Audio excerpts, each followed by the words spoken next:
చూసారా?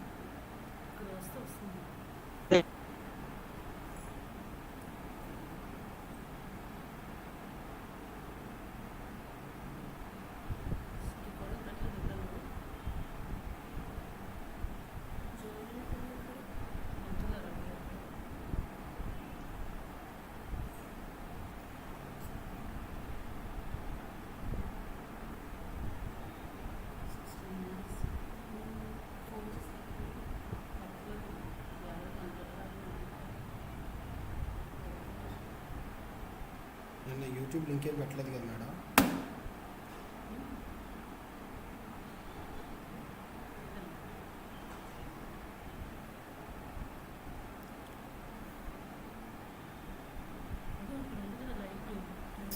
YouTube link ఏది? అది స్ట్రీమ్ యూఆర్ఎల్. అది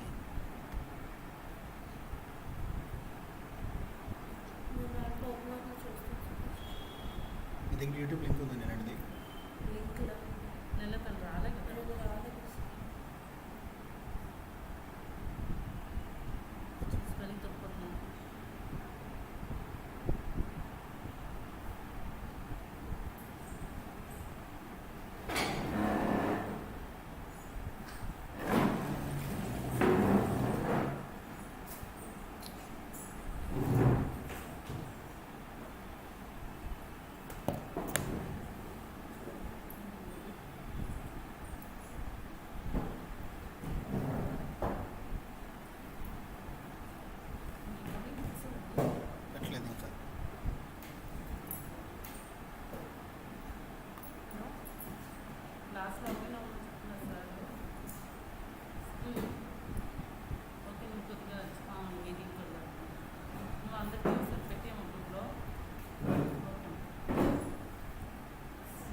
కానీ దీనివల్ల మనకు ఒక అడ్వాంటేజ్ ఏంటంటే రేపు రోజున ఎటువంటి అది కాంటాక్ట్ చేసినా మనం యూట్యూబ్లో మనం ఎలా పెట్టుకోవచ్చు అనేది మనకు తెలుస్తుంది.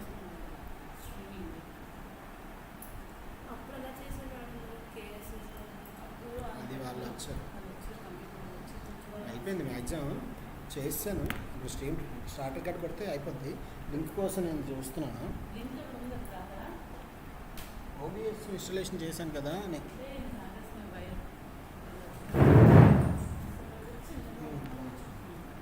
సరిపోద్ది.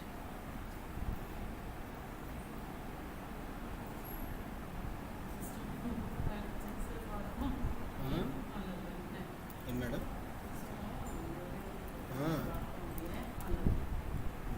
మీరు స్కాలర్లు మేడం, తేడా ఉంటుంది రెండింటికి.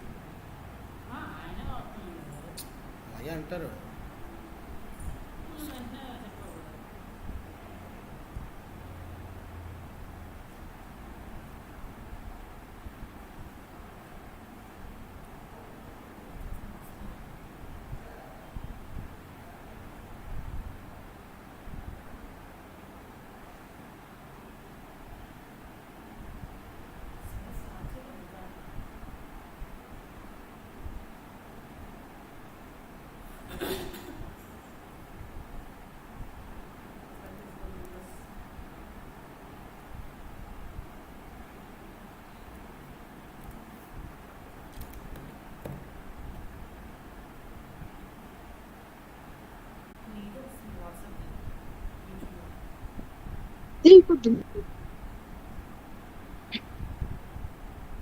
Hello,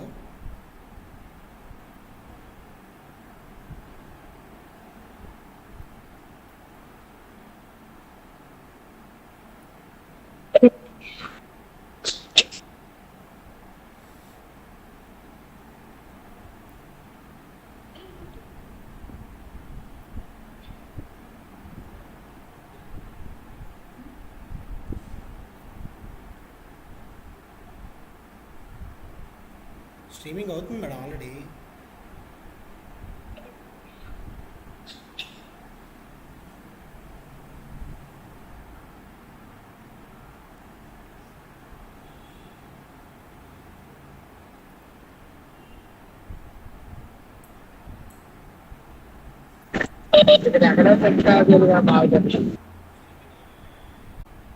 My audio is clear?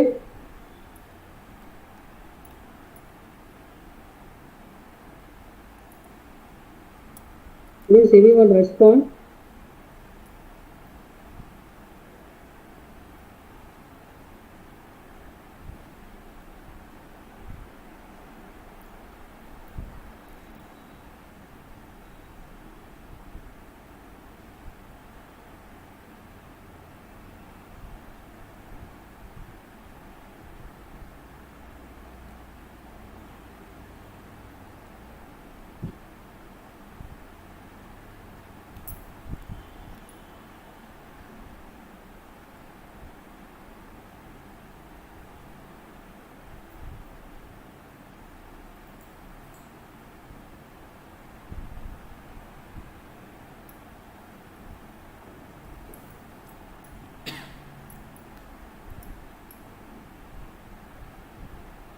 Sir, Muniswam garu, your audio is a problem, it seems.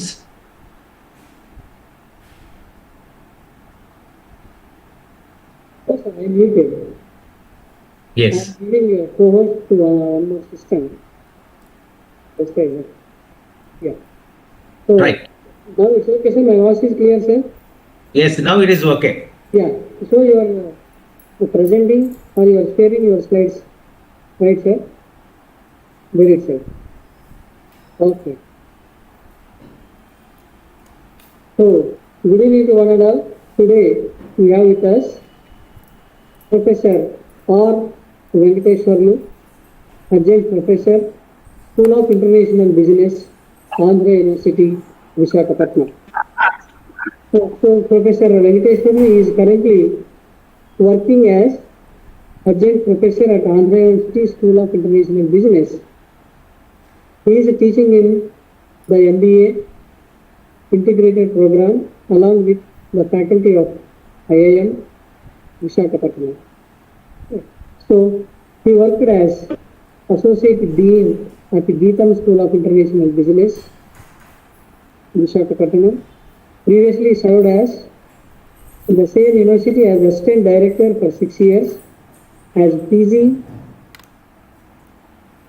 Chairperson for 3 years, and as Research Programs Chairperson for around 8 years.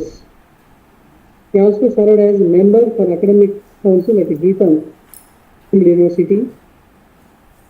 Professor Venkateswaralu holds PhD degree in Applied Mathematics from Andhra University in 1991.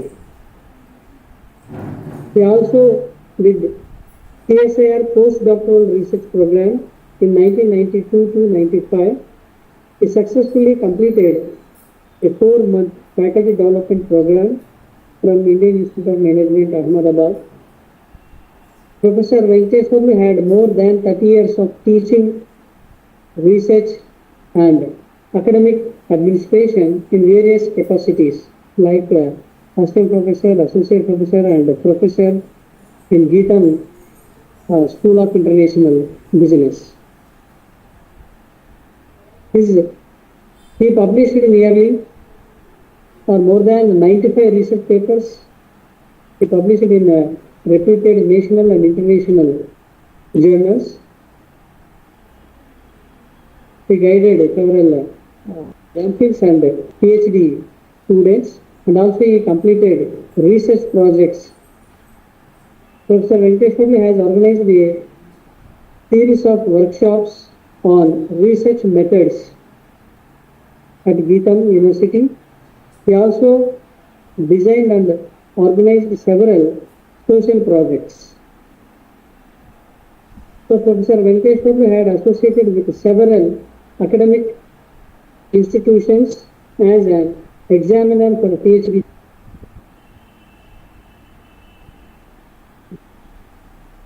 research papers for international governance. He also participated in several national and international conferences, seminars, and delivered lectures as resource persons. As a resource person. So he received Best Researcher in the year 2012, and also he received a Best Teacher in 2015 at Geetham University. So these are all a few research and academic credentials of Professor Venkateswaralu sir. Okay, thank you sir for accepting our invitation to deliver a talk in this research methodology course. This is the platform of the College of Science and Technology. All the department students are participating in this talk, sir. Thank you, sir. Thank you very much. Yeah. Thank you, Professor Munuswam Garu. Thank you, sir. For inviting me to talk on research methods and methodology for science students. This is the first time I'm addressing all the science students because I try to justify this. So thank you once again, and I will try to complete the task within stipulated time that you have given to me. Okay, thank you. So I will start my presentation now. Yes, sir. You can keep your presentation, sir. Good evening, all students. Hope my voice is clear to you. Dear students, you respond.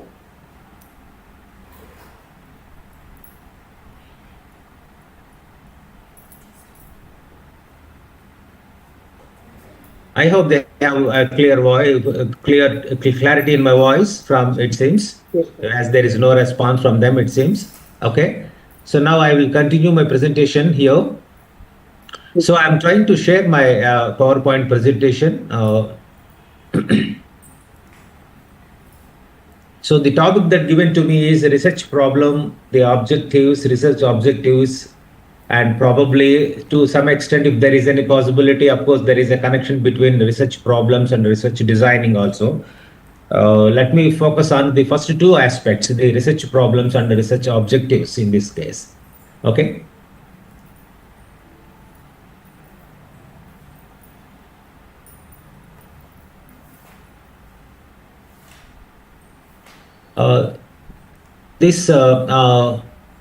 Munuswam Garu, this will be appearing on the screen always. Yes, sir. It will appear. My picture and then others. Apart from this. Dear students, the slide is sharing. Students. Because probably it covers some of the topic, maybe the lines and other things. If this is appearing here on this. Yes, sir. Collapse window to hide video. Okay. Okay. I will do that. There is a scope. Okay. All right. I got this. Yes, I welcome all of you for my small presentation on this topic, like a research problem and research objectives which they have given. I know pretty well that to follow certain procedures to carry out your research, which gives a successful result. When you are using specific research methods, you can reduce your mistakes as a result. And also you do not have any bias or any prejudice of your own. You have to go by the simple approach, scientific approach. The process generally begins with a basic observation and a description of a phenomena.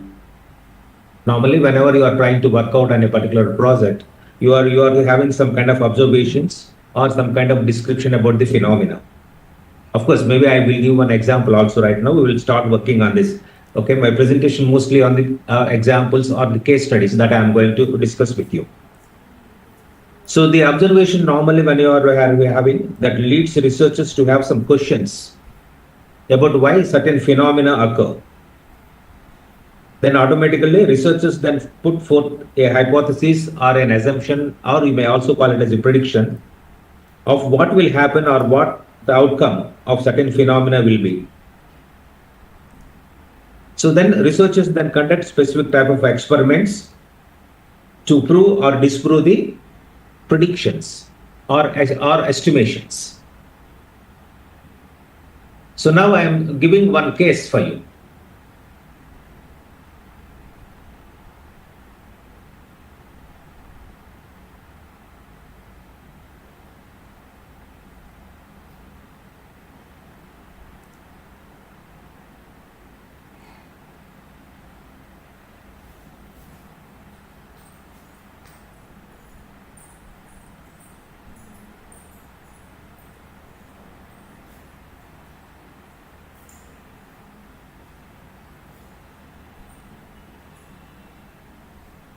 Yes.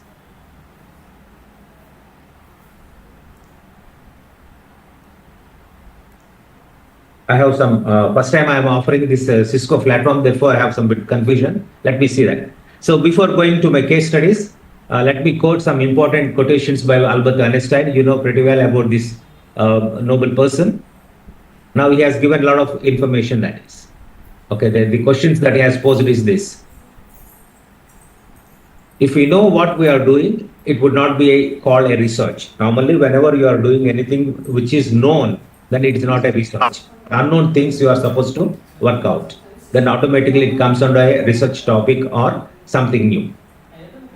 Whenever you are doing experiments, normally it's not always right. Even a single experiment can prove me wrong. It is always true. Whenever you are doing experiments in your lab, particularly science students are pretty know about all these outcomes. But the challenge is whenever you are trying to work out a particular problem, the formulation of the problem is often more essential than solutions. You know, the finding a problem is extremely difficult because you have to observe critically and then review a lot and then come up with a formulation. But this you can find a solution once you are having a problem because there are several methods that are available in science particularly. So automatically you can find solutions for that. So and hence formulation is the most critical one for any researcher, in fact.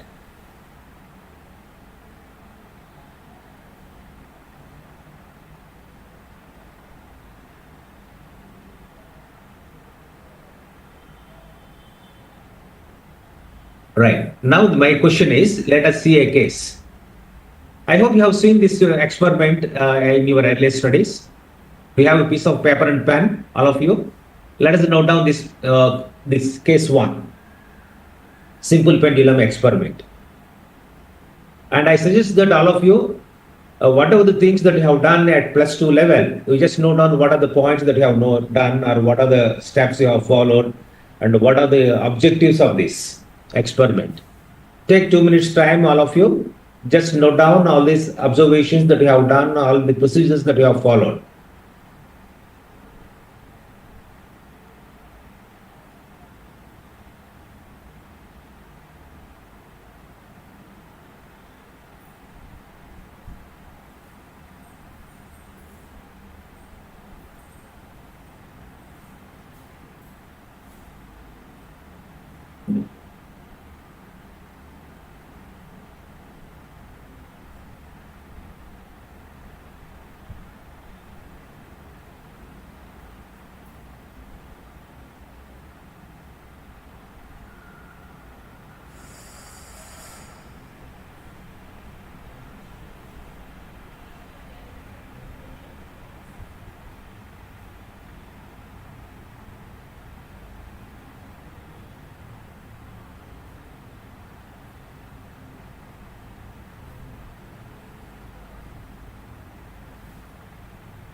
I hope you remember the formula in this case about the simple pendulum experiment. Why I have taken is this because you have gone through +2 level with physics basics, all of you. That's why I thought it is better to take this example to begin with my research problem.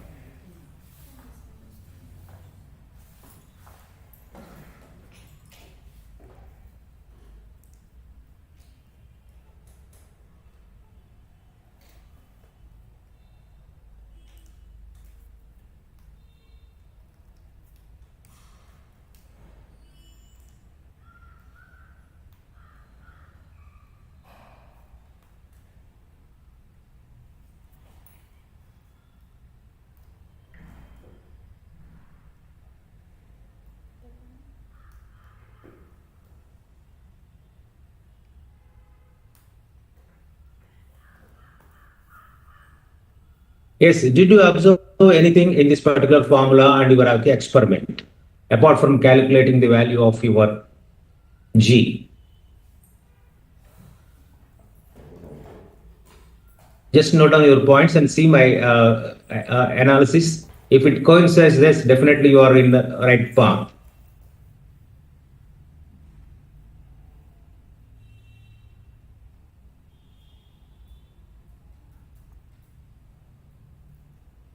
Primarily, this experiment deals with your time and length of the string. And also, there is one more important component called the bob, which you are using to oscillate.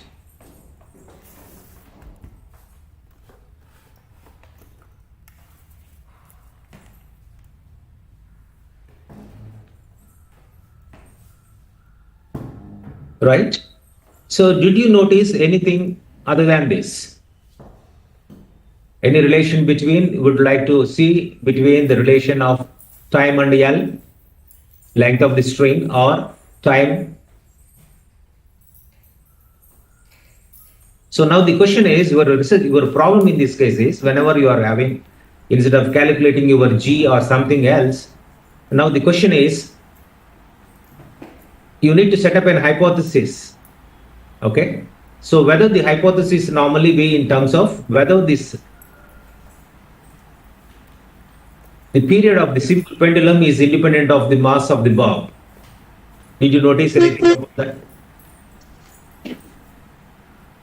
Did you notice anything about that?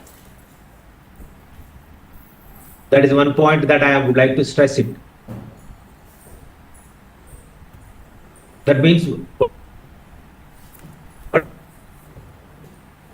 you increase the weight of the weight of the bob.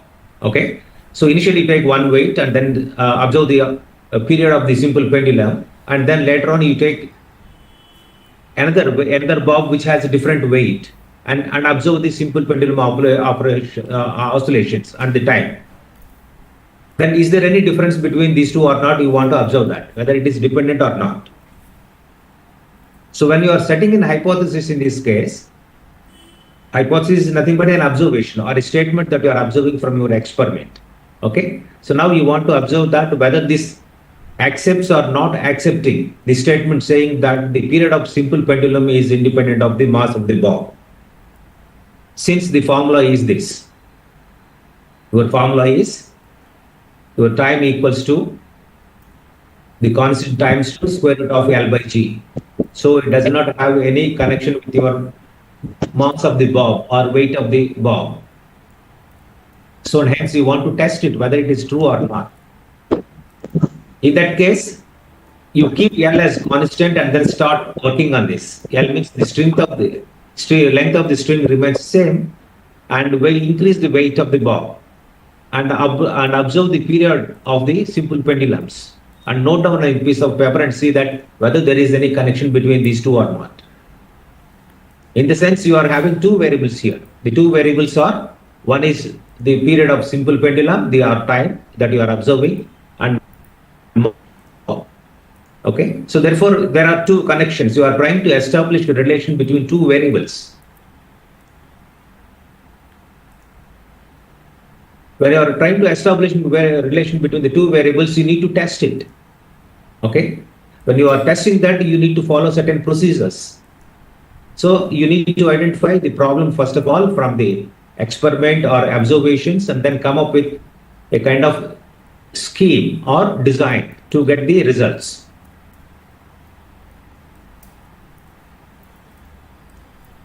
Maybe one more question also from this. So time is independent on the length of the pendulum. You want to test it? That is also another possibility. That means you are not talking anything about the weight of the bob, because you are testing at the first case and then see that it is completely independent or not. You are testing that. Now the question is whether the time is independent on the length of the pendulum. Therefore, in this case, you need to increase the length of the string. Initially, you take one measurement, like 30 centimeters or 40 centimeters, and gradually increase or decrease and see what happens to your time that you are recording when you are oscillating, when you are, say, observing the oscillations. So you can have another set of research problem or hypothesis that can be tested.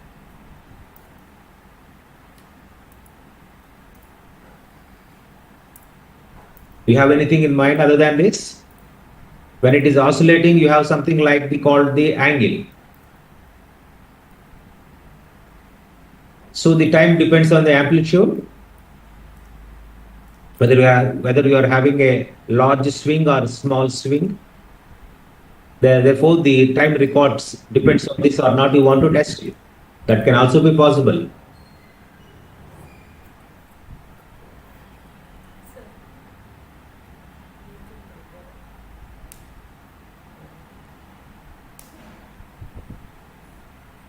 Of course, the third one we have already discussed. Depends on the mass of the bob. So in all this process, what is the observation now in this case? In your data, you have some quantitative data, isn't it? Your time is quantitative and length of the string is quantitative and mass of the bob is also quantitative. So normally the research studies depends on two types of methods. The methods are quantitative methods. Sometimes it may be a qualitative study also. The quantitative methods, it differs from experiment to experiment, but they follow certain scientific methods very closely. And also you need to specify the hypothesis in this case. Hypothesis in this case means is nothing but a prediction about a phenomena which states that how two things are related. What are the two things in this case? The time and length in one hypothesis. In another hypothesis, the time and amplitude. And the third hypothesis, you have a relation between the mass of the bob and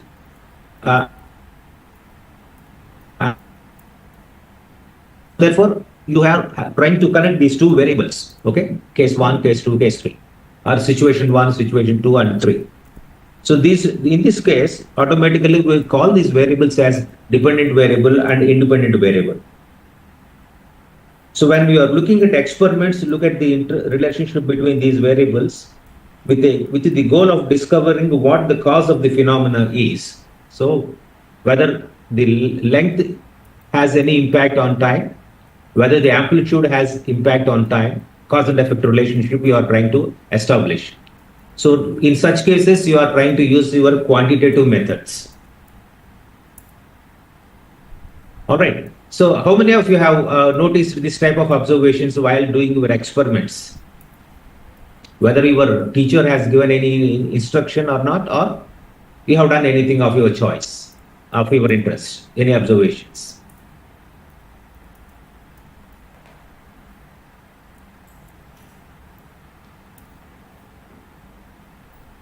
All right. So I will give another case situation. Normally, this study is a very interesting study about the self-esteem among the students. So when I'm talking about self-esteem among the students, what is the reason for selecting this type of topic? Okay. When I'm talking about self-esteem among students means a large community.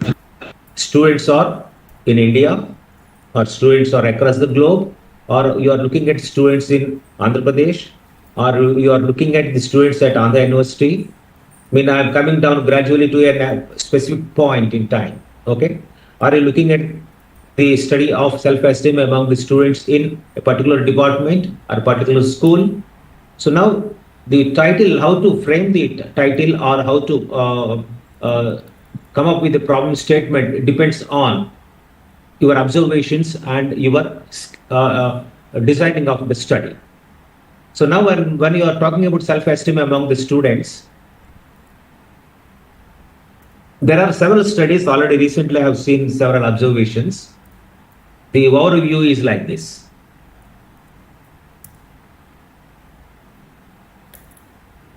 Why I'm taking this topic is this comes under mostly the qualitative observations. When I'm talking about self-esteem, or when I'm talking about the attitudes, about the opinions of the people, we can treat them as the qualitative studies, qualitative data, or we call it as the behavioral science.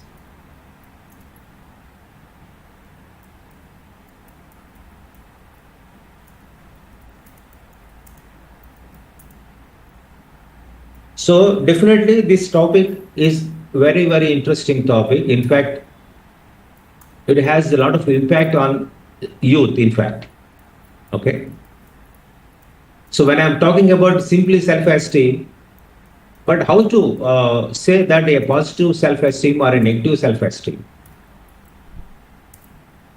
To identify that, there is a set of questions set by Rosenberg. He has given a scheme of questions which talks about that the self-esteem of the people, whether a student.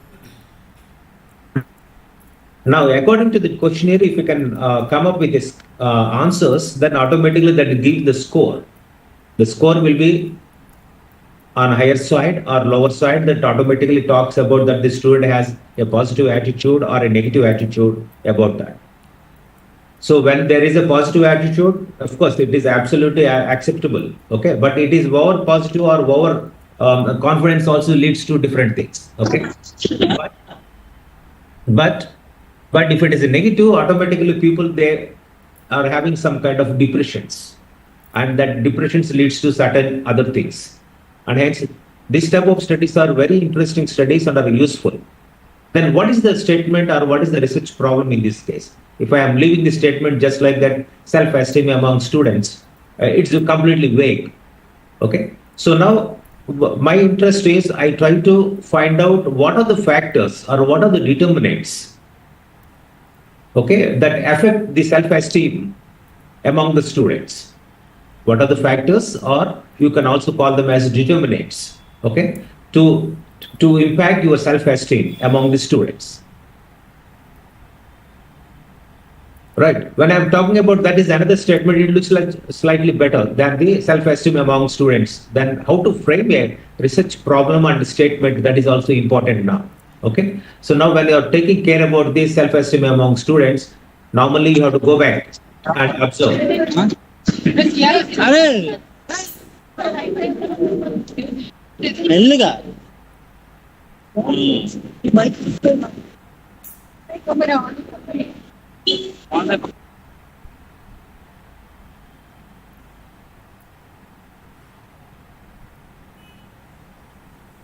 Can I continue? Something is going on. There is some disturbance. All right. So now the first thing is we have to understand about that the concept. What is the self-esteem? So normally you are supposed to read articles, research articles, or maybe the books, textbooks, or newspaper items if it is available, or maybe encyclopedia. Some articles you are supposed to read and try to understand what are the important aspects of your self-esteem, how to determine, and what is its impact. There are several research studies in this particular topic, and also a lot of debate, but every time it is a new concept, in fact.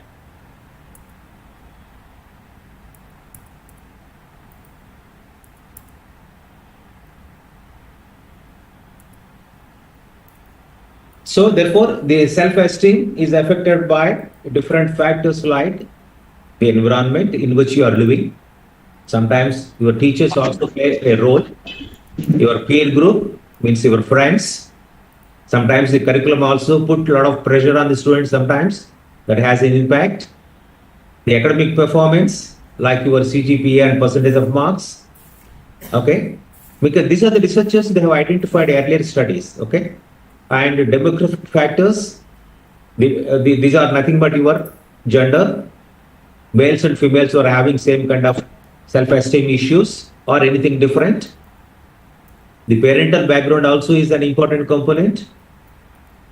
Okay, parental background means their academic qualifications, their profession, their income, and other things, and certain things. Okay, So now different researchers were point out the determinants of self-esteem. So some of the determinants they have given, these determinants are teachers, peer group, curriculum, academics, factors, gender, demographic factors like gender, parents, and so on. So these are which factor is more important among that to having a positive attitude or negative attitude or self-esteem among that. So therefore, the first understanding about this topic is whenever you are having some news item or anything in newspaper about the self-esteem, the first important thing is you are supposed to read the articles or the published papers, okay, or something which is available in the secondary source. The secondary source means the published articles, okay, and automatically that gives some clue about the topic. You try to come up with a title or come up with a problem, research problem. The research problem you are supposed to identify. Now, in this case, I said that the factors that affecting self-esteem among students. So when I am talking about among students, means it's a large group. You have millions of people are there across the world. So now confine your topic to a particular geographic area and then conduct your experiment.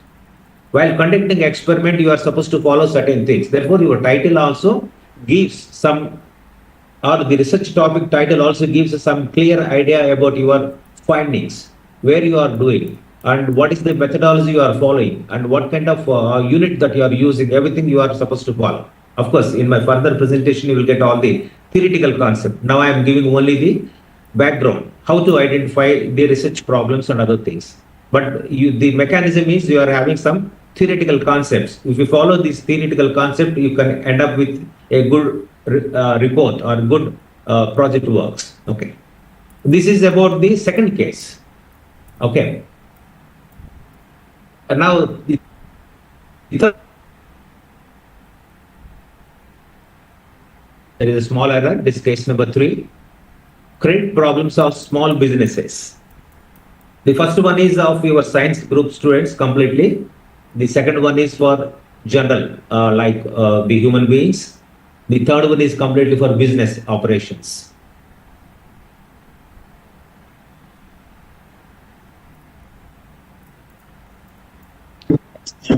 But what is that you are thinking in this sense when you are talking about the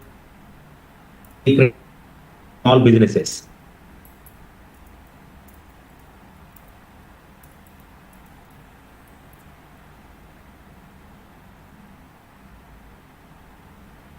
Just note down a couple of points that you are having in your mind about the credit problems that the small businesses are facing. Because whenever you are trying to do some kind of project works, you should have some kind of intuitive ideas or thinking or interest in that. Then only you can come up with a project and then you can able to complete the project successfully.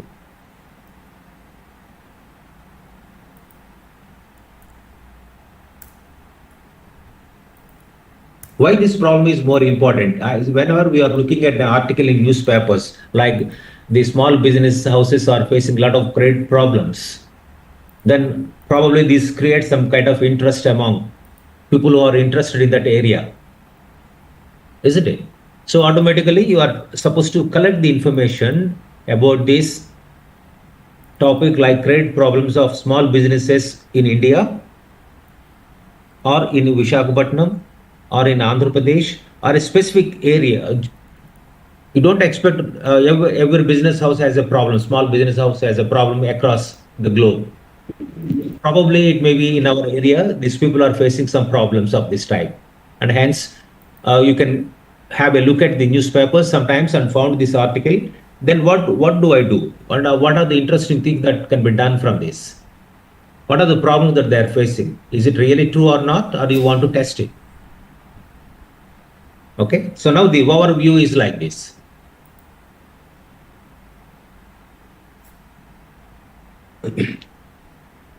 Normally, whenever you are looking at these small business houses, large scale business houses do not have any problems, even medium scale also. Okay, but whenever you are having small business houses, normally they borrow money from banks or other private lending institutions. Whenever they are taking lending from private institutions or banks, they come up with a lot of restrictions. Okay. And now sometimes these small business houses find very difficult to meet their restrictions, and then they shut down. When they shut down their operations, what happens? There is a terrible impact on the employment. Okay. When there is a terrible impact on the employment, automatically that has impact on the society.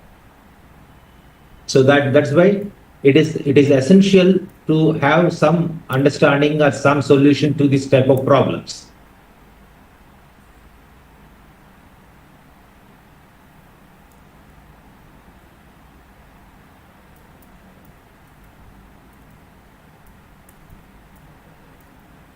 To study this type of problems, you have a regulator authority, or you can also call it as the Chamber of Commerce. In every city or else state, they have a body called Chamber of Commerce. So these all business houses, they register with them. Maybe there may be 100, 200, 300, all business houses. Maybe they are in different sectors. Maybe manufacturing side, maybe retail side, maybe service sectors, of all these things, production side, everything. So these people, they register with the Chamber of Commerce, and hence they have the data. So now they don't disclose this information whether they are having a problem with the banks or anything. So you have to go and collect the information. Therefore, you need to come up with a instrument, a questionnaire. You prepare a questionnaire and ask the small business houses to respond what kind of problems that they are having. And hence you can come up with a title now in this case. The credit related problem of small business houses in the city of Visakhapatnam. So that means this study encompasses all businesses, including manufacturing, service sector, everything. But if you want to focus on only particular dimension, your title is narrowing down. Okay. So and hence you have specific objectives in this case. You need to define all these objectives.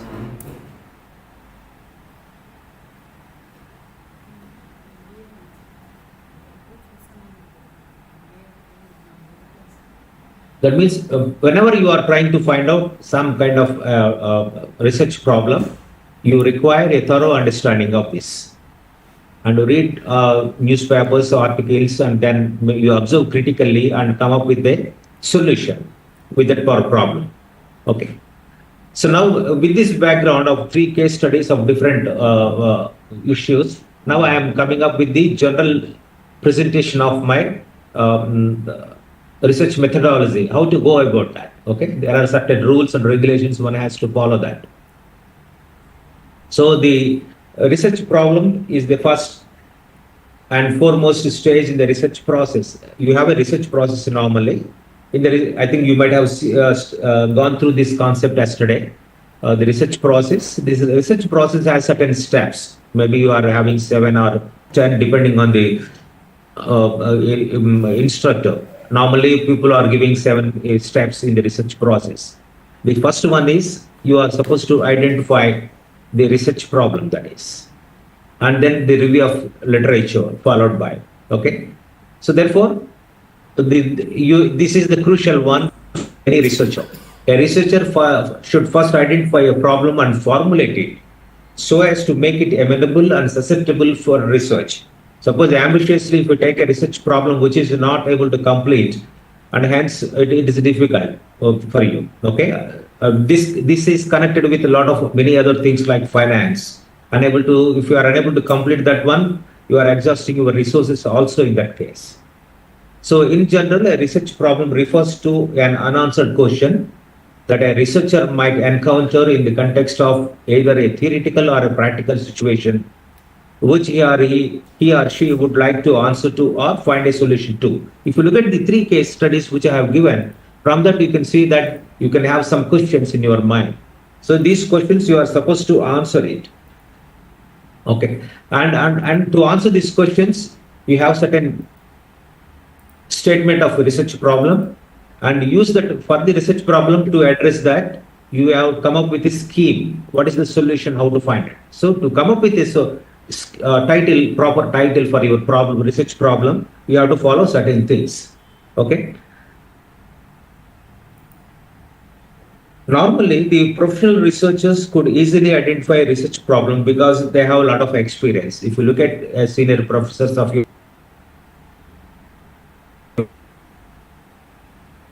definitely, since they have a lot of experience, they know how to identify the problem, and then quickly they can give the titles, or maybe they can identify a statement of a problem and then ask them to work out on this. Okay. But when it comes to a person who is going to start his research, he has to observe certain things. Whether there is any difficulty or efficiency to overcome in that particular phenomena. That is the first and foremost important thing before going into the actuals. Is there any difficulty or any deficiency when I'm taking this particular kind of problem? You can see whether there is any gap in the knowledge that exists in scholarly literature that is to be filled. Suppose if you are having literature survey that gives some kind of gaps in the study, use that gaps and try to formulate your problem, that is research problem. So the important concept is you need to work out whether there is any deficiency or difficulty, and then while surveying the articles, you can able to identify the gaps. Based on the gaps, you need to come up with a title. Sometimes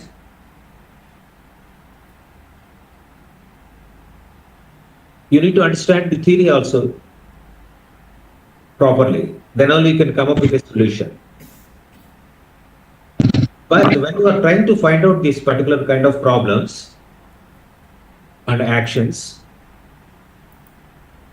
then you are supposed to answer certain questions. Okay, the questions are given. I am giving these 5 questions. Can I have any difficulty or deficiency to overcome this, or a condition to be proved upon?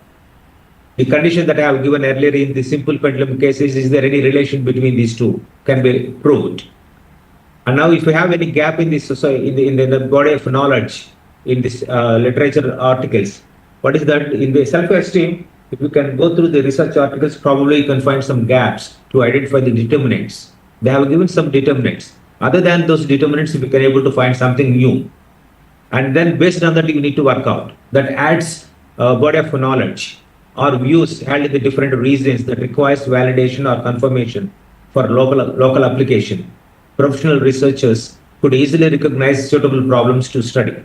That means that I said earlier that your senior professors automatically can able to identify a problem quickly. But for youngsters, those who just started their research, requires a lot of understanding and go through the articles. Now for these questions, now you come up with 3 or 4 answers and map with that. Okay. So therefore, it is advisable to answer certain questions, and those questions should be mapped. Then automatically that gives some kind of connection to your research problem or title. Okay.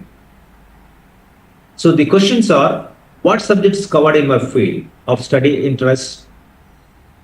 The first question is, what are the subjects covered in my field? Suppose if you are looking at the ST, so what are the issues that they have done? What are the variables that they have taken? And that creates some interest among that.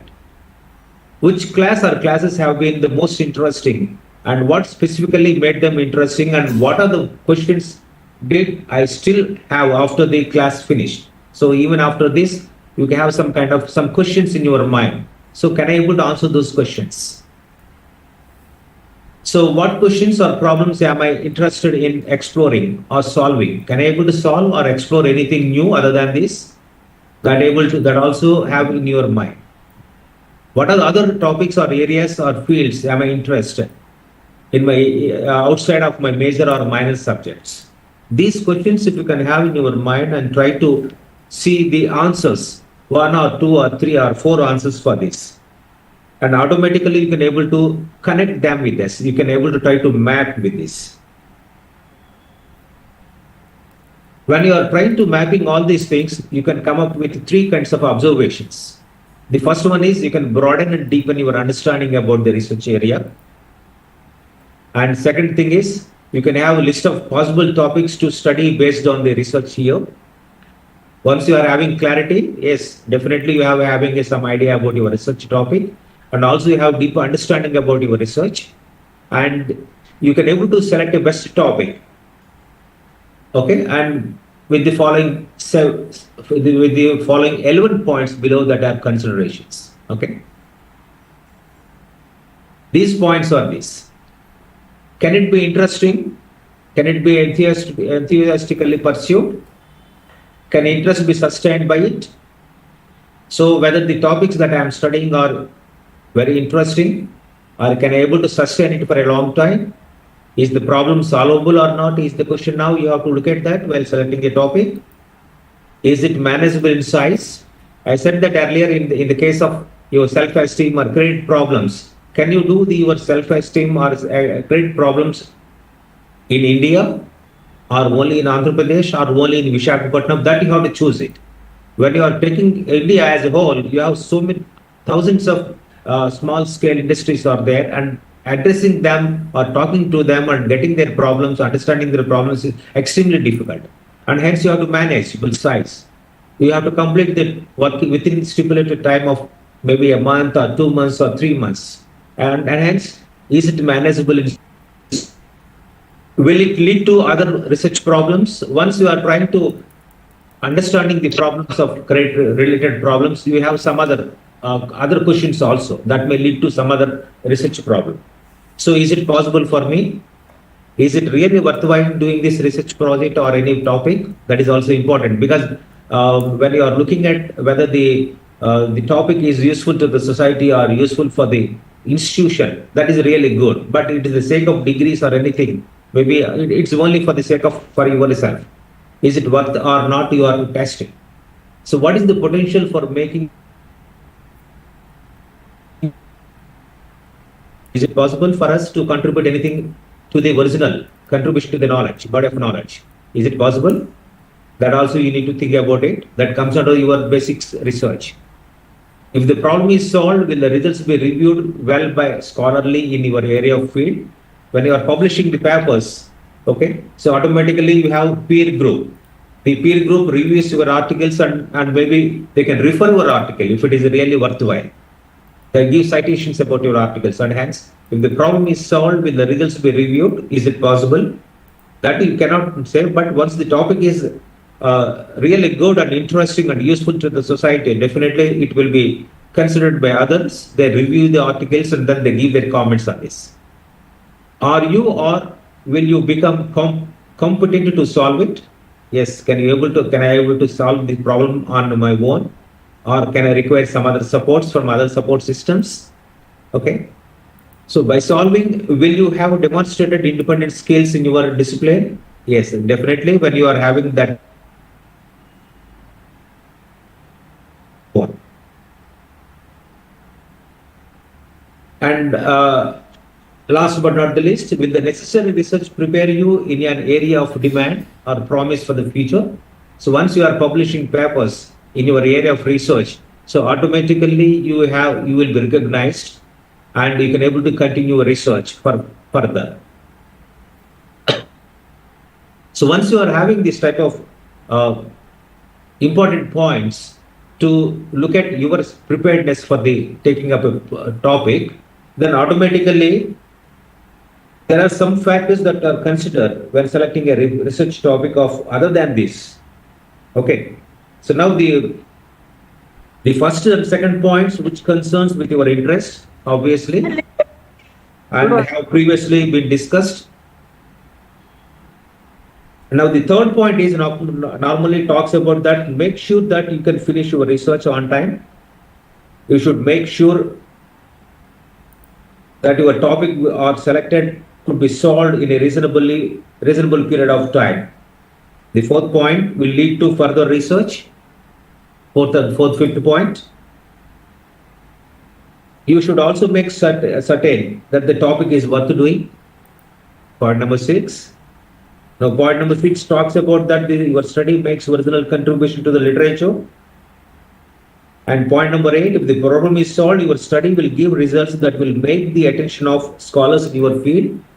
Okay. So these points we have discussed in detail in these 11 issues. Then what is the process? Okay. Once you are having this kind kind of understanding about your preparedness and your role in doing the research, then the research problem has certain process, identifying the process. So the process has ascertained the object. First, you need to identify what are the objectives. Once you are identifying the objectives, then what is the background of the problem? And also try to isolate and identify the problem, not the symptoms. Okay, only the problems, not the. When you are looking at the symptoms, then it is a difficult thing for you to understand the whole thing. Isolate and identify the problem, but not the symptoms. Okay, it may be useful for some other studies. Maybe in medical sciences, it may be useful. What are the symptoms? Then only due to that symptoms, they will get a problem. Okay, and hence you can identify the problem in that case. But in other cases, it's not the issue. Now, determine the unit of analysis. I said that the unit of analysis is nothing but whether you are planning to do your research in India, pan-India, or in Andhra Pradesh, that is called unit of research. Okay, determine the unit of analysis. Or if you want to study in your particular domain, in your organization, comes under the determine the unit of analysis. You also try to identify the relevant variables. We have identified the variables. Okay, what are the variables we identified in the simple pendulum case? The time and the length. These two are the variables. Of course, weight of the bob also is an important one that you have identified the variables. Using those variables, whether they are relevant to the study or not is important. Okay, and also then state the research questions or the hypothesis, and automatically that gives a good beginning for you. So once you are locating the research problem, you can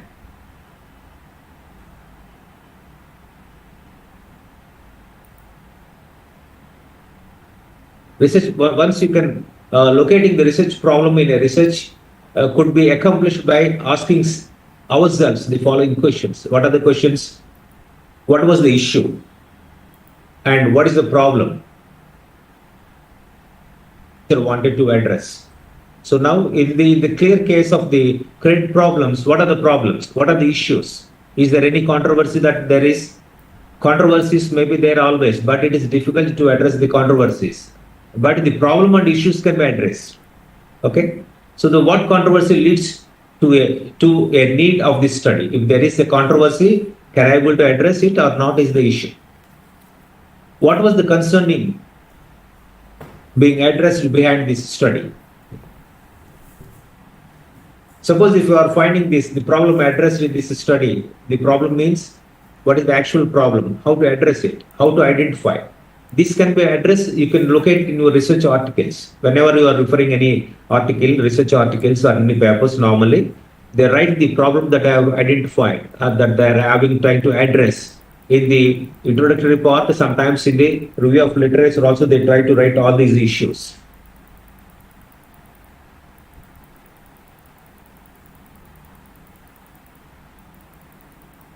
So once you are having the problem, then the kind of research, okay, is it a qualitative research problem or a quantitative research problem?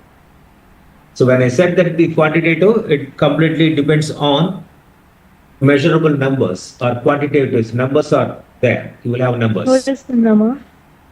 And what are the advantages and disadvantages of these two cases?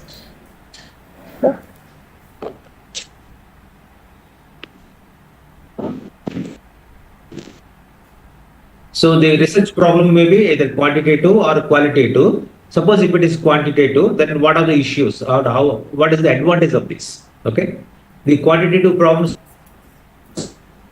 the connections. So in simple pendulum problem, you have a connection between your time and length. So it can predict that.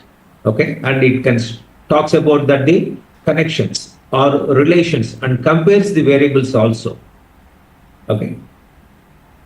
And it contains some dependent variables as well as independent variable, which we have already identified. Your time depends on the length of the string, or time depends on weight of the bob, and something like that. These variables are measurable for getting quantified data. Okay, whenever you're talking about the data is quantifiable or not. Suppose when you are talking about the CGPA, it is quantifiable. You can say that my CGPA is 4.7 out of 5-point scale.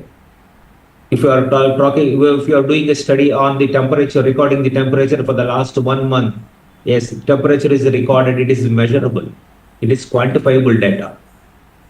But when you are talking about that the feelings, opinions, it is not quantifiable, but you can convert them into quantifiable, okay, by using a scale that is called Likert scale.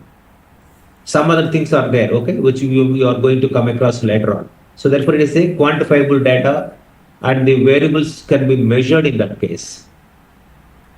And you can test the theories and explain it, okay. And you can generalize the results using the large hypothesis. But whereas the qualitative research problems normally explores and try to understand, okay, or describes the phenomena, or explain the phenomena, or understand the nature, or understand the feelings of individuals, or understands the opinion of the people. Normally, opinion studies comes under the you are trying to explore or understands or describe the issues. And now it generates or discovers phenomena. So whenever there is a kind of experiences of their opinions, based on the opinions, automatically it comes up there new discoveries, okay, and it creates a lot of interest among them. You learn and describe individual views. Yes, whenever I am talking about individuals' opinions or individual views, why people are preferring a particular kind of brand, that they express their views, okay, and hence it comes under the you can understand or learn and describe their individual views. Now, assess a process over time. So, time testing process will be there always. But whenever you are having this type of kind of qualitative studies, it generates theories based on participants' views. Yes, whenever participants had a different views and come up with a conclusion, so automatically that sometimes leads to a theory. So you can come up with a new theory with that, okay?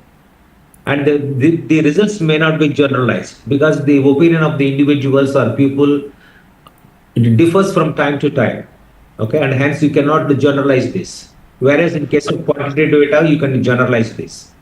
Obviously, it is quite possible in that case, okay. So therefore, your problems, research problems are basically two types: the quantitative or qualitative research problems. It depends on your understanding about the problem. Accordingly, you choose whether I am trying to do a qualitative research or a quantitative research.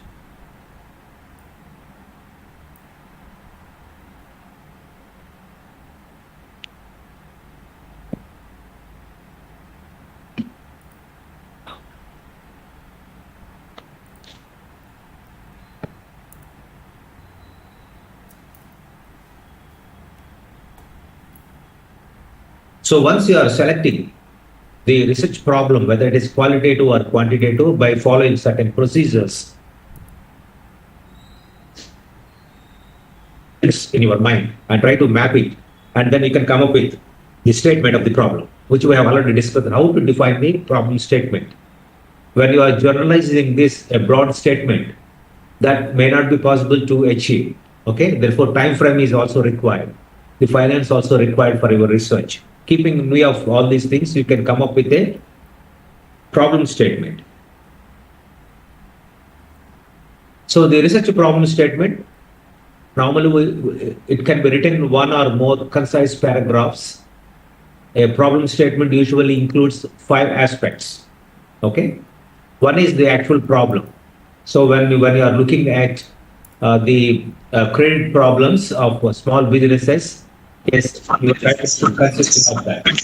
Okay. So therefore, I said that.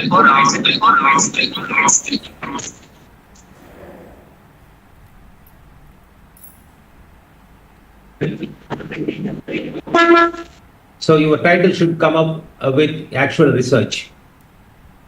And also you have to give justification for the importance of the problem as found in current studies and practice.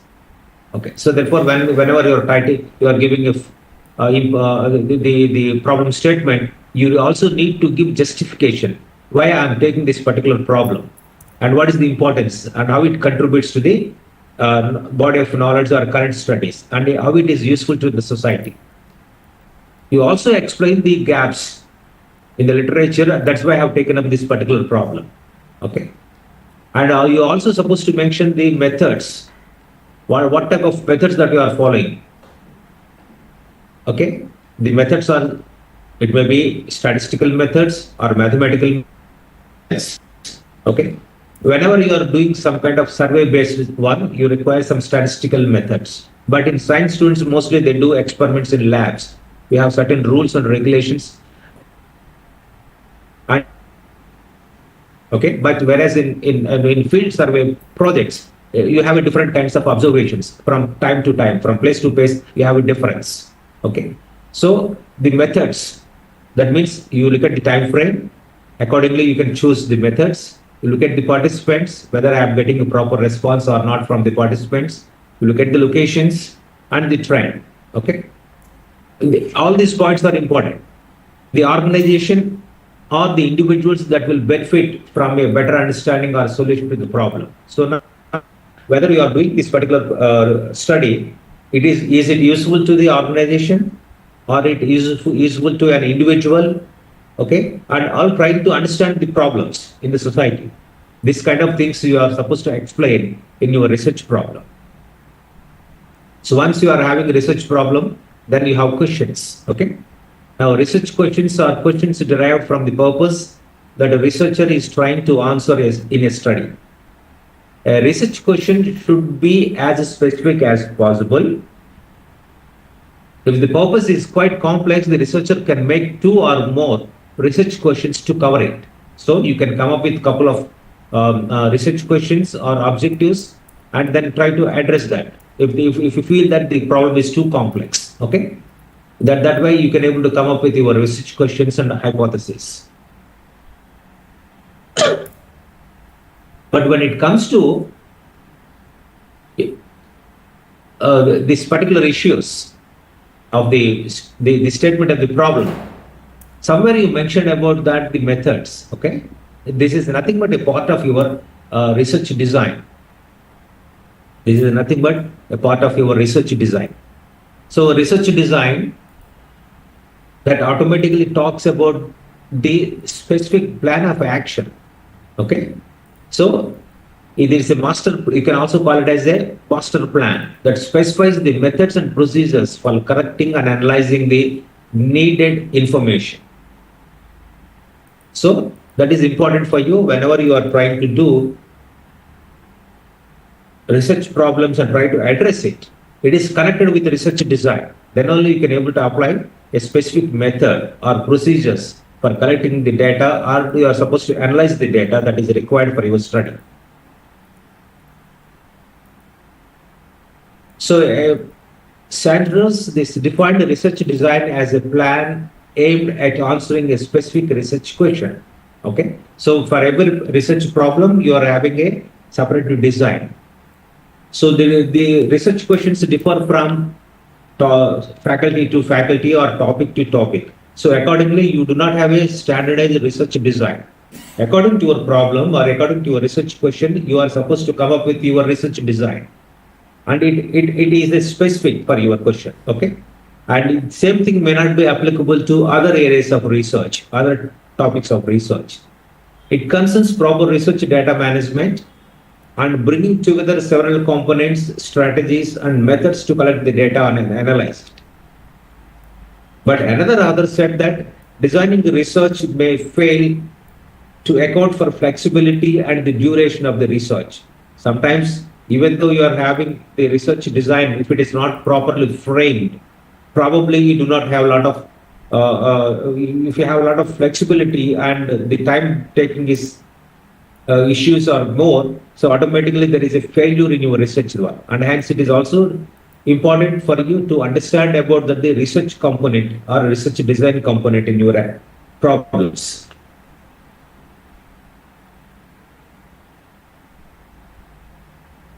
So now people have a lot of confusion about the research design also with the research methodology. Okay. So however, the difference is that while the former is an outline of how the approach to the problem, means that is nothing but your research design. Research design only concerns about the approach to the problem. But research methodology is overall design.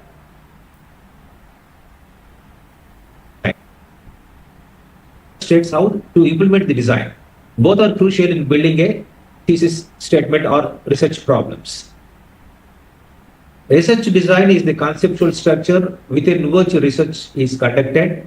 It constitutes the blueprint for the collection, measurement, and analysis of data. This is given by another author. I am just giving what are the different observations given by different authors. Okay, but the thin underlying outline is everybody is saying that it is nothing but a blueprint or nothing but a structure, which or an outline, which is important for the research study. So therefore, the research design provides an outline of what the researcher is going to do in terms of framing the hypothesis, its operational implications, and its final data analysis. So when you are going for the research design, you need to keep in mind these points. Okay, accordingly, then only you can able to come up with a proper research design.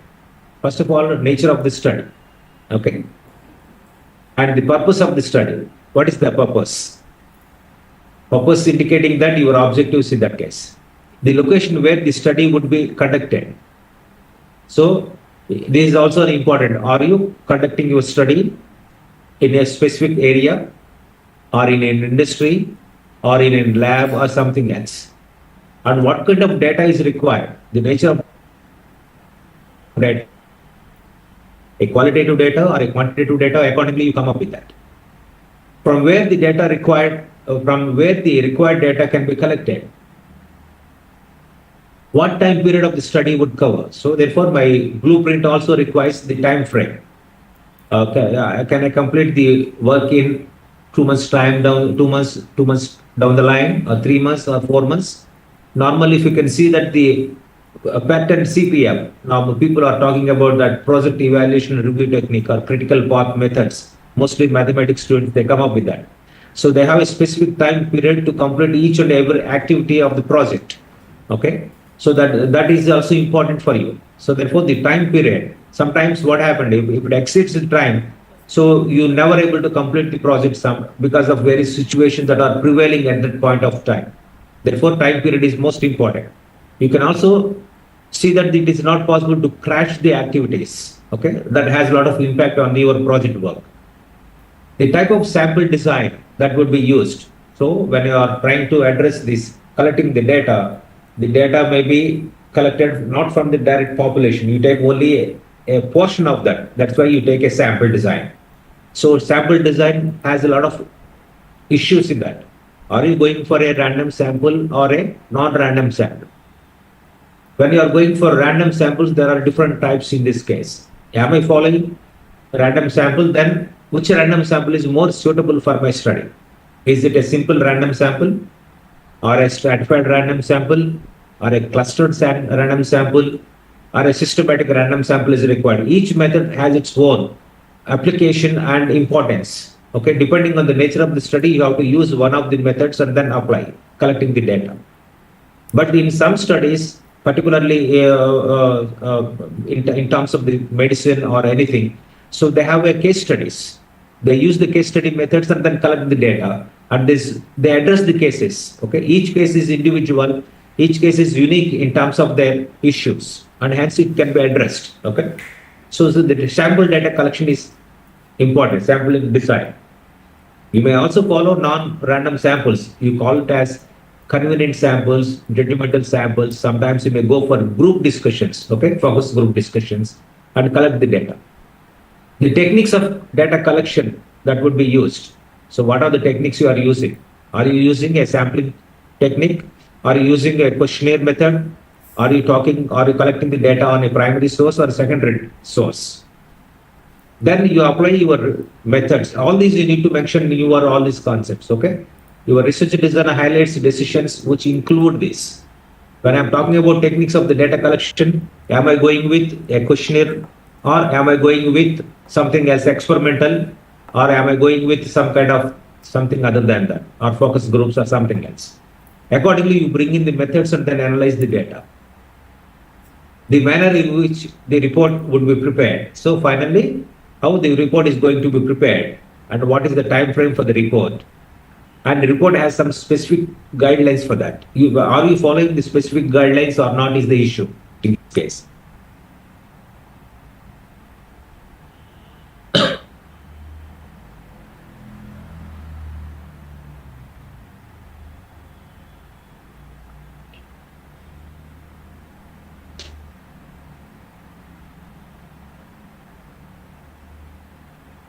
So when you are following all those things in your research design, this helps to decide upon issues like what, when, where, how much, by what means, etc., with regard to an inquiry or a research study.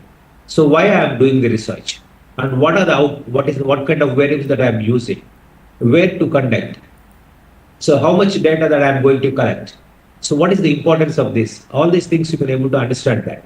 So in view of the stated research design decisions, the overall research design may be divided into the following. The sampling design that deals with the methods of selecting items to be observed for the selected studies. The observational design that relates to the conditions under which the observations are made. Suppose whenever you are looking at the observational design that relates to the conditions, probably the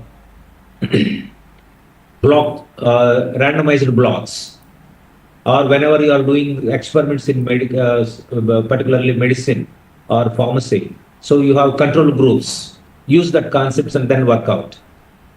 The statistical design that concerns with the questions of how many items are to be observed and how the information and data gathered are to be analyzed.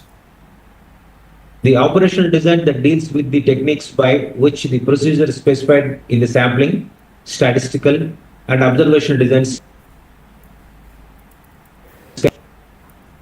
So normally, whenever you are having these research designs, it has some features. What are the features? It constitutes a plan that identifies the types and sources of information required for the research. Yes, definitely when you are talking about the research design, it gives the information about what kind of information that is required, and how to identify the types and sources of information, where I am getting a primary source or secondary source of information. When it is a primary means, generally people are using questionnaires, okay? Or maybe they can talk to our phone and get the information. Thanks to Google nowadays, people are using Google Forms and gather the information. That is also there is a questionnaire, but automatically that is analyzed with a little bit of basics, okay? But if it is a secondary source, you follow the journals or research articles or newspaper items or something else. This is published, okay? That is a secondary source. But at the same time, you have to see that the authentication of the sources also, when you are collecting the data from secondary source, that is most important. There are some database organizations that provide the database. From there also you can take it, okay? The prominent among that is ProQuest. You could use the ProQuest database. From there you will get all the data of various organizations and various kinds of variables, so everything it is available, but it is a paid one, okay? It constitutes a strategy that methods of data collection and analysis which would be adopted. Of course, we have already discussed this. What are the methods we are going to use it and what is the collection of the data? It also specifies the time period of research and monetary budget involved in conducting the study. Now, this is important whenever you are trying to propose a project work and submitting for funding agencies. So what is the time frame and what is the money that is required in order to complete this project work? This is important here in this case when you are going for undertaking projects, or whenever you are taking consultancy projects from research, from industries or business in various departments, or maybe from UGC fellowship, or maybe from CSR fellowship, of payments that are supposed to be paid, and other things they can put in the budget and then give. So this is specifically for the type of projects. Of course, in other projects also requires some kind of monetary budgeting. It depends on the organizations. Of course, we have some other concepts which are related to your research design. The first thing is The first thing is about the variables, which we have already discussed in case 1. Even in case 2 and 3 also we have some variables, okay? I will show you what are the variables in that case. First we just talk and then stop at this stage. The concept may assume different quantitative values like height, weight, income, temperature, amount of rainfall, all this comes under the quantitative, okay? The qualitative variables are not quantifiable in the strict sense of the term. However, the quantifiable phenomena may be quantified in terms of the presence or absence of attributes considered. How to quantify? You can come up with a scale, okay? Or whenever we are asking a question, are you agree, disagree, strongly agree, disagree, strongly disagree, something like that. You can come up with a question, okay? You can quantify that. And in that process, some variables are continuous variables, some variables are discrete variables. All this goes into a different concept, okay? So now let us go back but the case studies that I have given, and finally we will wrap it up in that case.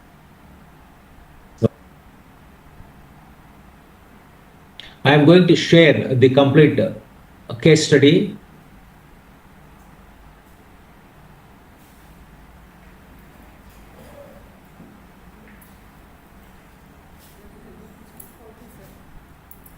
One case study I will show you, and then see what is the important things and other things we can able to identify from this.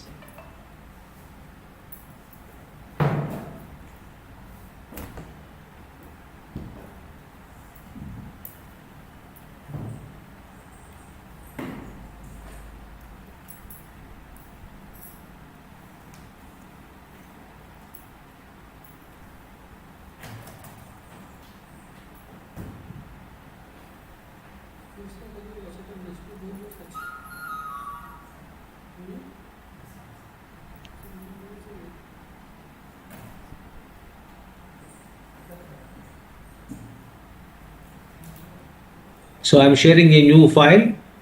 Just for 5-10 minutes we'll discuss and then close this, okay? Maybe that creates a lot of interest among. Right, this is the whole case. Can you read carefully?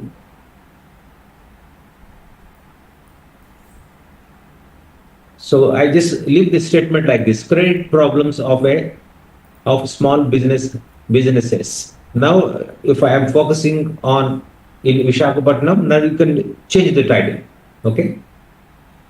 Credit-related problems of small business houses in Visakhapatnam. Otherwise, a case study of Visakhapatnam, you can put the title like this. That clearly gives where you are doing your research work and what is the actual problem. That one of the concepts which we have discussed in framing the title or the research problem. This work is already done somewhere, and then I have taken the case study for discussion in the class.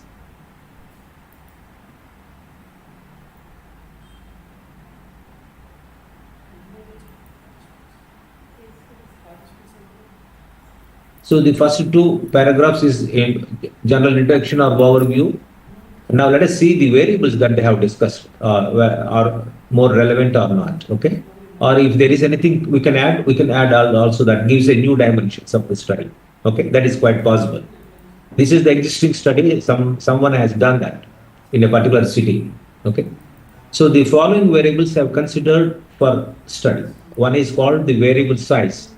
The size refers to annual sales of the company. So the company's size will be less than 1 million, 1 to 5 millions, 5 to 10 millions, 10 to 20 millions, and over 20 millions. So how many categories of companies they have taken? 5 categories it seems. Okay. So now you collect these companies, you can categorize them into 5 categories. And what is the employees? How many employees are there in each company? Okay. So the employee size may be sometimes 5, 6 to 10, 11 to 50, and 15 to 21, 21 to 250, or over 250. Okay.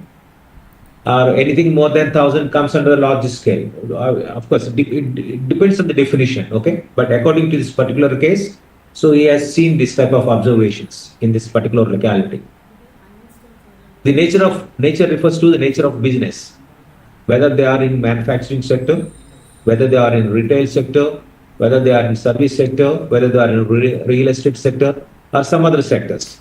Probably the other sectors are very small, maybe one or two. That's why they combine into one category or others. These are the general variables. But remaining variables are connected to the problem actually. Okay. So the next 7 variables contain the response to the questions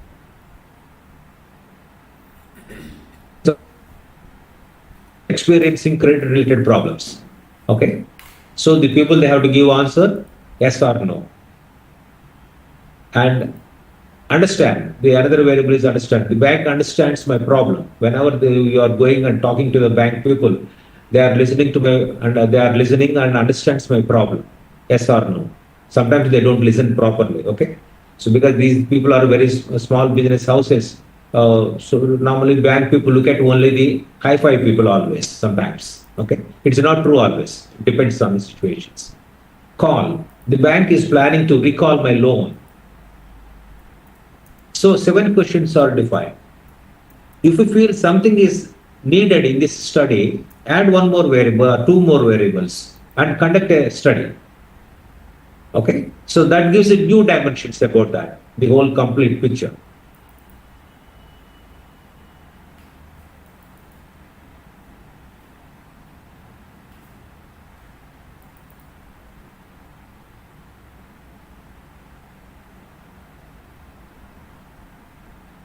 But you have a lot of challenges when doing certain this type of problems. When that's why social science research is a challenging one. Going to the field and collecting the information, they may respond sometimes. Sometimes they don't. Sometimes they don't give answers. They are not available in their places, and all issues may be there. But looking at all those things, you have to come up with a proper design. Okay, and taking care of all those issues and come up with a timeline to complete the project. So if this Chamber of Commerce is interested to look at this kind of issues, so they should have some kind of time frame within a month time or 2 months time, get the information about all these issues and then come up with a report. Now then this report they have supposed to submit to the higher authorities. Maybe the higher authorities in the state or somewhere else. They take care more about these issues, about the concerns about the Chamber of Commerce, about small business houses, because this impacts the employment rate in your. I think.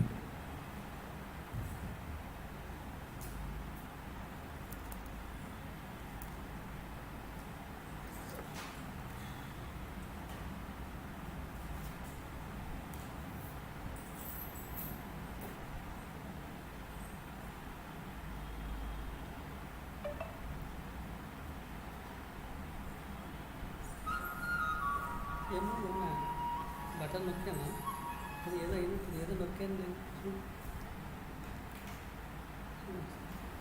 Sir అది ఏదో ఆగినట్టుంది కదా sir. Sir sir మీ voice break అవుతుంది sir. Hello sir, hello. Yes sir, sir నేను చేస్తాను, పెట్టండి sir.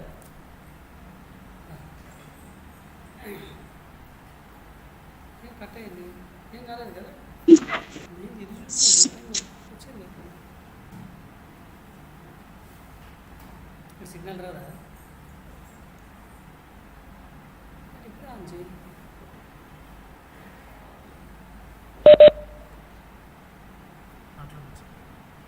Sir hello, చెప్పండి sir.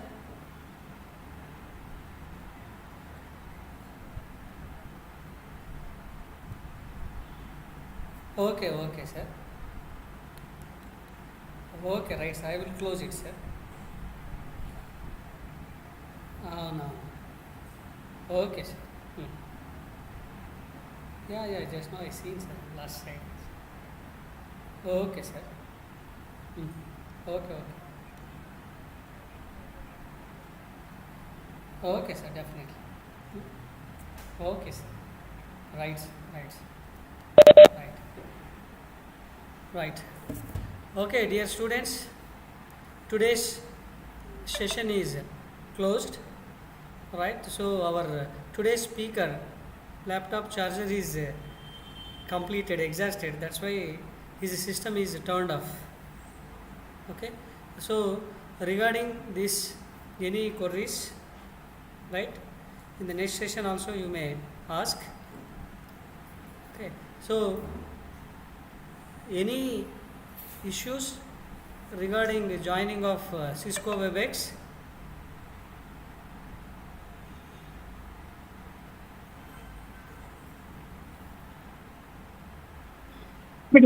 No, sir. No. Okay, ma'am. But participants, right, are not participating, right? It is a very serious issue, right? We are not going to announce your results, right? If your attendance is not sufficient, we are not allowing to write this research methodology examination. Okay, so you must attend, right? Inform to your friends. Okay, ma. Thank you. Thank you, sir. Yeah. Thanks. Hello. Hello. Sir, good evening, sir. Ah. Sir, could you please send the PPT, sir? Yeah. Definitely, we will send all the PPTs. Sir, thank you so much, sir. Okay. Yeah. Definitely. Right. May I close? Yes, sir. Yeah. Thank you. So much. Save record. Automatically save అయిపోతుంది.